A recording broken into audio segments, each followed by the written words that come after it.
এইটা কি, কোথায় ব্যবহার করা হয়, এটার উপকারিতা কি, এটা টবে কিভাবে চাষ করতে হয়, আসল চারা এবং বীজ চেনার উপায়। উপরের যে ছবিটা দেখছেন এটা সম্পর্কে এখন বলতেছি। এটা রোজমারিনাস অফসিনিয়ালস। ছবিতে লেখা আছে রোজমেরি বীজ। 5টি প্রশ্নের উত্তর। এইটা কি? রোজমেরি একটা সুগন্ধি ঔষধ গাছ, পাতা চিকন পাইনের মতো, ফুল ছোটো বেগুনি, মেডিটেরিয়ান এর গাছ, এখন বাংলাদেশেও টবে হয়।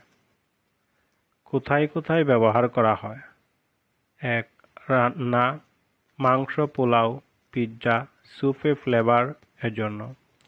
বিদেশে ইটালিয়ান সিজনিং এর মূল জিনিস। চা। পাতা শুকিয়ে চা বানালে মাথা ধরায় কাজ দেয়। চুলের তেল, তেল গরম করে পাতা দিয়ে রাখলে চুল পড়া কমে। সৌন্দর্য, সুগন্ধির জন্য ঘরে টবে রাখে। ঔষধ, গ্যাস, হজম, মনোযোগ বাড়াতে। এটার উপকারিতা কি? মেমোরি বুস্ট, ঘ্রাণ শুকলে পড়া মনে থাকে, তাই রিমেম্বারেন্স হার্ব বলে। অ্যান্টিঅক্সিডেন্ট, শরীরে রোগ প্রতিরোধ বাড়ায়।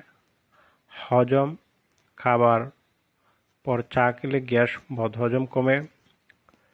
চুল, স্কিন, খুশকি, চুল পড়া, ব্রণ কমায়। মশা তাড়ায়, গাছের ঘ্রাণে মশা কম আসে।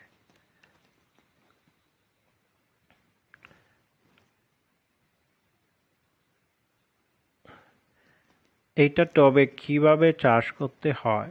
রোজমেরি পানি জমা একদম সহ্য করে না। নিয়ম: 1. টব প্লাস মাটি, 8 থেকে 10 ইঞ্চি টব, মাটি 50%, বালি 30%, গোবর সার 20%, মাটি ঝুরঝুরে হতে হবে। রোদ: দিনে 6 থেকে 8 ঘন্টা কড়া রোদ লাগবে। বারান্দা, ছাদ বেস্ট। পানি মাটি শুকালে দিবেন 2-3 দিন পর। গোড়ায় পানি জমলে গাছ মরবে। বীজ বপন: বীজ হালকা পানিতে 4 ঘন্টা ভিজান, তারপর 0.5 সেন্টিমিটার গভীরে দিয়ে হালকা পানি স্প্রে। 14 থেকে 21 দিনে চারা উঠবে। ছাঁটাই আগা ভেঙে দিলে গাছ ঝোপালো হবে।